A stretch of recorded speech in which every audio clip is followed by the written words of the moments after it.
জয় বজরংবলী।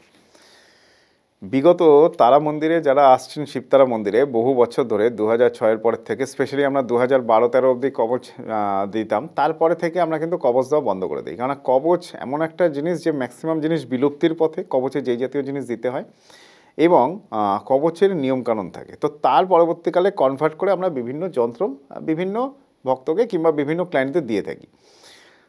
যতগুলো যন্ত্র দেওয়া হয়েছে তার মধ্যে মেজরিটি% দেওয়া হয় হনুমান মহাবীর যন্ত্র। হনুমান মহাবীর যন্ত্রের মধ্যেই কালসর্পদোষ খণ্ডন হয়। এই যন্ত্রটিকে প্রাণ প্রতিষ্ঠা করে গ্রহণদোষ খণ্ডন হয়। এই যন্ত্রটিকে প্রাণ প্রতিষ্ঠা করে বাস্তুর সাকসেস পেয়েছি। এই যন্ত্রটিকে প্রাণ প্রতিষ্ঠা করে বিদ্যার ক্ষেত্রে উন্নতি পেয়েছি, শত্রু দমনে উন্নতি পেয়েছি, বহুলোকের ক্ষেত্রে। বহু মানুষ জানতে চায় যে হনুমান মহাবীর যন্ত্রমের এত সাকসেস কিংবা জনপ্রিয়তা কেন, এবং হনুমান মহাবীর যন্ত্রমের মধ্যে ফার্স্ট যেটা উল্লেখ করতে লাগে সেটা হচ্ছে এয়ারপোর্ট শিবতারা মন্দির থেকে ফার্স্ট আমি শোধন করে দিই। তার সাথে সাথে বলবো ধারণ ছাড়া সাকসেস, কারণ শিবতারা মন্দির থেকে যেটা দেওয়া হয়ে থাকে আপনাদের কোনো তাবিজ কবচ দেওয়া হয় না। আর রিজন কি? এবার হনুমান মহাবীর যন্ত্রমের সাকসেসের রিজন জানতে গেলে হনুমানজি সম্পর্কে 10টা তথ্য আপনাদের সামনে উপস্থাপন করব। সেগুলো যখনই আপনারা বুঝতে পেরে যাবেন তখনই বুঝতে পেরে যাবেন যে এর রেজাল্ট, এর রিজনটা কি, মানে আমরা যে দিচ্ছি কেন রেসপন্স হবে না। এবং এর রিজন উল্লেখ করতে গিয়ে প্রোগ্রামকে দীর্ঘায়িত না করে আমি পার্টিকুলার পয়েন্টসে আসছি। রাম এবং লক্ষ্মণকে রক্ষা করতে হনুমানজি পঞ্চমুখী রূপ অবতীর্ণ করে থাকে এবং রাবণের শক্তি নষ্ট করেন, যেটা আমরা শাস্ত্রমতে জানি। ফার্স্ট পয়েন্ট, তাহলে হনুমানজিকে আমাদের কলিযুগের দেবতা বলা হয়ে থাকে। এর যে রিজনগুলো, এই প্রোগ্রামটাকে আপনারা স্কিপ করবেন না, প্রোগ্রামটিকে ডেফিনেটলি দেখার চেষ্টা করুন, সমস্ত ডিটেলস ইনফরমেশন পেয়ে যাবেন।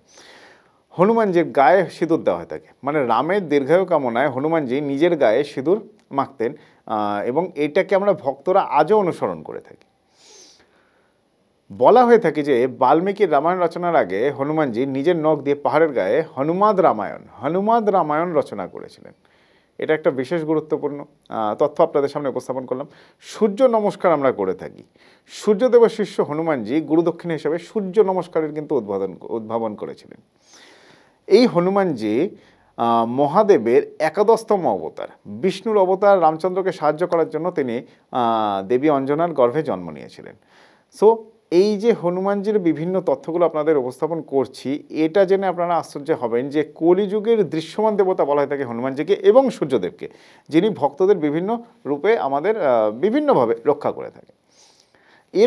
পরের পয়েন্টসে আসবো, যেটা সেটা হচ্ছে মকরধ্বজ, মানে যেটা শাস্ত্রমতে উল্লেখ করা হয়ে থাকে যে পাতাল লোকে হনুমানজির ঘামের ফোঁটা থেকে জন্ম নিয়েছিল মকরধ্বজ, যাকে হনুমানজি নিজের পুত্র হিসেবে স্বীকৃতি দিয়েছিলেন।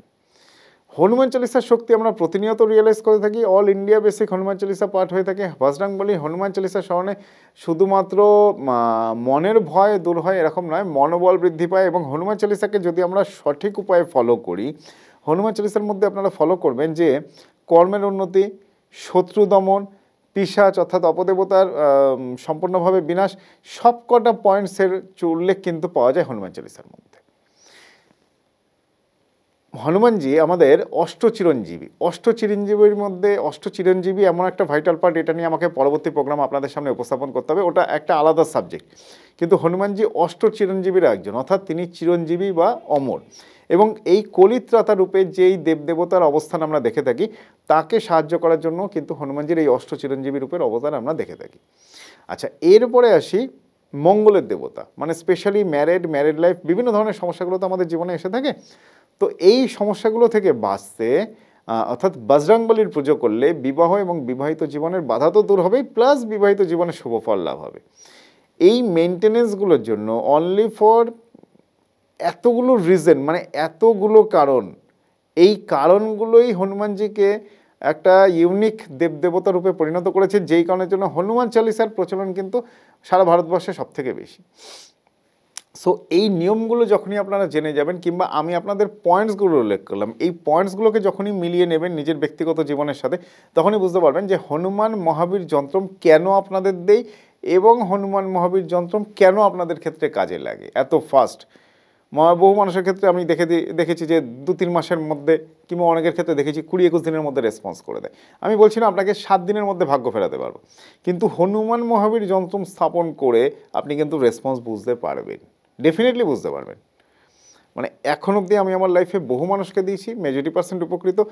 বিশ্বাস এবং ভরসা নিয়ে আপনারাও হনুমান মহাবীর যন্ত্রম গৃহে স্থাপন করতে পারেন, সর্বদিক থেকে শুভফল পাবেন বলে আমার বিশ্বাস। নমস্কার।